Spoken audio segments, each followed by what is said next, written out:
The Mario series is an incredibly successful series of amazing games, and all of them are really fun to play. Some people even wanted to make their own Mario courses, and so Super Mario Maker was born on the Wii U, allowing people to make their own Mario levels for the first time. The controls were seamless and worked perfectly with the Wii U gamepad. However, the problems with this game were A. That it wasn't portable, you had to be tethered to the TV, and B. It was on the Wii U, Nintendo's worst selling home console.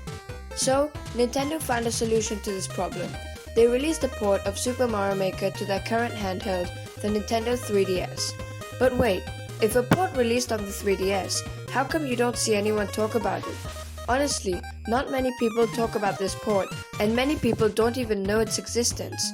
So today, we're going to take a deep dive into this port and see if it holds up to the original, and more importantly, why nobody talks about or even knows this game. So let's get started. So first of all, the concept of Mario Maker 3DS is simple. It's a fun little tool to allow you to make, play, and share your own Mario levels. So for the level editor and Mario making tools, Nintendo did a really great job porting the editor to the 3DS.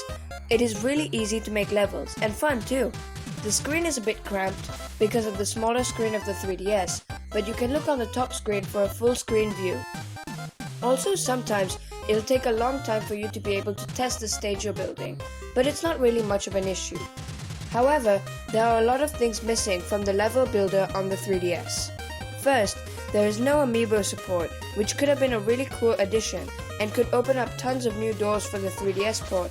Also, I don't see much reason not to add Amiibo support, even as DLC, because every type of 3DS is compatible with Amiibo. Second, there's no giant mushroom, which in my opinion is also weird. If they did not add Amiibo support, they could have at least added the giant mushroom in the same way they did with the weird mushroom. Maybe they could have added it as an alternative form. Next thing is pretty minor, but they decided not to add funny hands for when using the editor, when it was pretty easy to do so. I imagine they didn't do it because the arms would take up a lot of space and there's already screen crunch, so I guess that one can get a pass.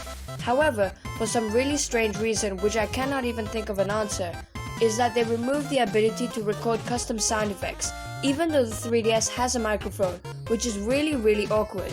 Anyway, even with all the caveats, the main editing mode remains mostly unchanged and is an immense joy to use, especially on the go. Okay, so let's say you build a level in Super Mario Maker 3DS. You'll obviously want to share it with the world, right? Well, in the 3DS port, you can share your levels locally or by Street Pass, but you can't share them worldwide. It's still cool to be able to share levels locally and by Street Pass, but sharing them online would be so much better. I mean, Mario Maker levels are meant to be played, right? And although you can technically send levels to many others via Street Pass, recipients have to be out and about with their 3DS when the Switch has already taken over. Their 3DS also has to be either on or in sleep mode, not completely turned off, and finally they have to own Mario Maker 3DS. Only if they meet all these requirements, then and only then can levels be sent, which is super inconvenient. Finally, moving on to the holy grail of Super Mario Maker, playing people's courses online. And as for the 3DS port, the online level system is as good as I say it is. It isn't. There are so many problems with the online level system in the 3DS port. However, it does get a number of things right. Number 1, it allows you to play online levels. That's it. Naturally, you can only play levels uploaded by Wii U Mario Maker players since you couldn't upload levels in the 3DS port, but the way of searching and playing those levels is an insane downgrade from the Wii U version's online level system. First of all, you can't search for specific Wii U levels, which is really stupid. You also can't like levels or use bookmarks, and you can't even filter the levels that appear in the recommended section.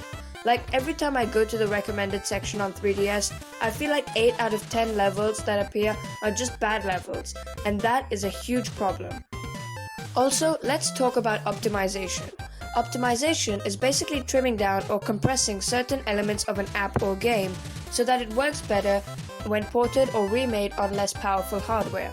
And the 3DS port does a terrible job at optimization. First of all, as previously mentioned, testing sometimes takes way longer than it should. Second, there are frequent slowdowns and lag in many levels. Like you can even see slowdowns in the trailer. Basically anything can cause lag. Coins, enemies, anything at all, which really causes a lot of problems. There's even lag in the menus as well. Also, comparing footage of New Super Mario Bros. 2 to Super Mario Maker for the 3DS, New Super Mario Bros. 2 does look a lot better. This may have been caused to optimization or just direct porting. Finally, I want to talk about the Super Mario Challenge. Super Mario Challenge is a story mode for Super Mario Maker 3DS. You can play 100 Nintendo-made levels in order to unlock new course parts. Although I find unlocking course parts pretty tedious, I will admit that playing the story mode levels is really fun and we can see some expert level design here. There are even clear conditions like in Super Mario Maker 2, which are nice side quests. Some of the levels are also really memorable and it's something the Wii U game definitely doesn't have. So in the end, what are my final thoughts on the 3DS port of Super Mario Maker? Is the game worth paying for? Well, to answer that question, the game is worth its price. At $20 instead of $60 for Mario Maker on Wii U or Super Mario Maker 2 on the Switch. However, I feel like the 3DS port supplements the Wii U version, because you can't share levels locally on Wii U, but you can do that on 3DS. Also, I found the Super Mario Challenge campaign mode really fun to play, and building levels on the 3DS is also really fun. So with that said, thanks for watching and I hope you have a great day.